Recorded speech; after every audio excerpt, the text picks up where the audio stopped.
WTGG. What does it mean? Are we the good guys? What is up, chocolatiers?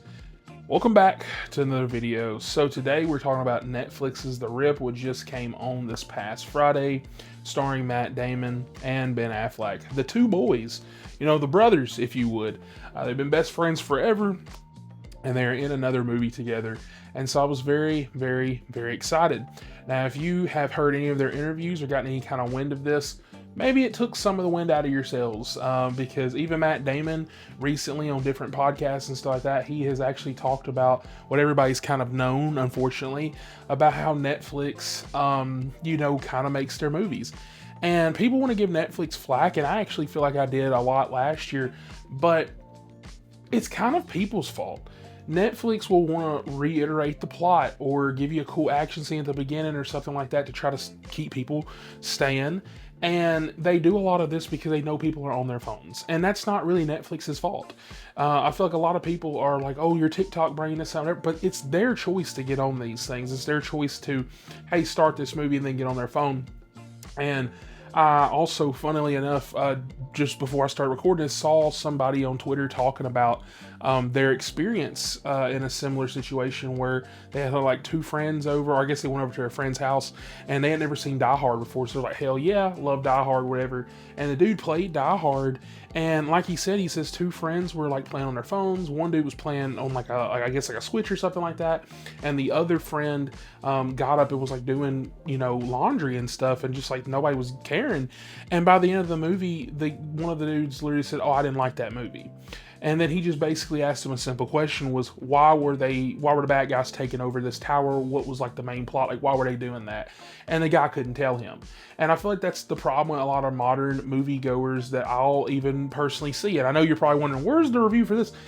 This has a lot to do with this, because a lot of my complaints with this film are the reiterating of the plot, are characters kind of repeating stuff, characters basically telling you multiple times that, hey, this is what we're doing with this money, this is what we're blah, blah, blah, like we're counting the money, and they keep going back to that because they know that at a moment's notice, somebody might get up for 10 minutes, and it's sad, it really is. It makes movies like this that could be really great and amazing go to really good. I think this movie's still really good, and so with that, let's get into the plot. So you have Matt Damon and Ben Affleck, who are on this squad with other people like Tiana Taylor and Steven Yeun or whatever. And Matt Damon gets a tip after one of the women dies on their squad, that basically there's like this rip of a bunch of money or whatever, and it turns out clearly it's more than what they all thought or what the team thought when they got there. And Matt Damon's like, oh, I think he says like 150,000, something like that, and it's millions of dollars. And so you've got like a lot of trust issues because Matt Damon's like, give me all your phones, right? Ben Affleck's like, well, maybe he's trying to keep this money. Steven Yeun's like, what's going on? Like, why are you acting like this? Why are you acting shady? The girl that they keep there, I can't think of her name right now, but she played Supergirl in The Flash. She's a pretty good actress here. She's doing a really good job. She actually did really great in Supergirl, or as Supergirl in Flash. And everybody does really good in this movie. I think that they do really decent. There's a few script problems I have. Like, for example, I think you have a lot of characters that don't really have a whole lot to do, and characters that do have a whole lot to do, but what they're doing is kind of okay or boring. The action scenes, they're kind of those Netflix action scenes. Some of them are decent, some of them are good. You're not going to get an Extraction level like the Chris Hemsworth type fights or anything like that. It's very, when we're shooting in the dark, it's very bright and I can barely see what the hell's going on because it's about to give me a seizure. So there's a few problems there with some of the fights and some of the choreography there, but I think that it's pretty high octane, pretty intense, pretty fun.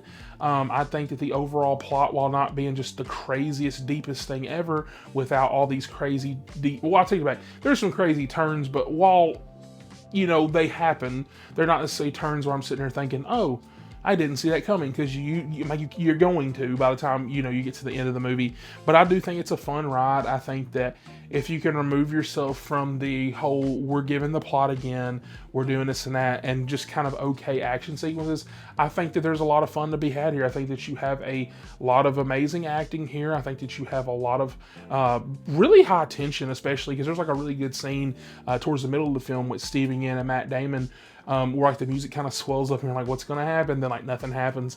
And there's a lot of cool moments like that I really liked, that really I think made this movie for me. So with that, I'm gonna give this movie a 7 out of 10. I think that it's really good. I think it could have been really great if it wasn't for some of these stipulations, but without, further ado, after leaving, I was like, hey, had a good time, especially from watching all the other slop on streaming networks and streaming services. I feel like streaming services are good at one thing, and that's TV shows, and even that, they fail on that or they cancel them, right? And so when it comes to movies, usually just kind of mainly because a lot of these companies put their movies in theaters. Now Netflix is, they do whatever they want, but when it comes to like Amazon, if I ever see an Amazon movie on streaming, I'm usually like, okay, everybody watch out, because this could be ass, because like, why did you not put it in theaters, right? Same with if there's ever a I think it was Paramount like streaming stuff like that, because like they've got like Paramount's got like 4 or 5 movies coming out this year, and so you always have to watch out. But I do think this is pretty fun, pretty good time. If you're a big fan of Ben Affleck, this is not hypnotic, okay? This is not bad like that. You're a fan of Matt Damon, you're gonna get that Matt Damon stuff. You're gonna get a lot of fun out of these two. And so yeah, with that, catch you guys on the next one. Like, subscribe for more, and comment down below and let me know your thoughts. No one needs to die tonight. You have 30 minutes to get out of it.